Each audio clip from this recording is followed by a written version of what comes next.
nze nzikiriza lero lwengendo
otyo okufa saba busabe Katonda akusaasire mugende nti Mukama njagala onnyambe nneme kufiira mu struggle eno ndabe ku nsempya so si kugamba nti nno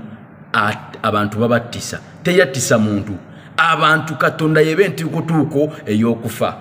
abankuumire mujja abafu mu nsonga zino bawummule mirembe.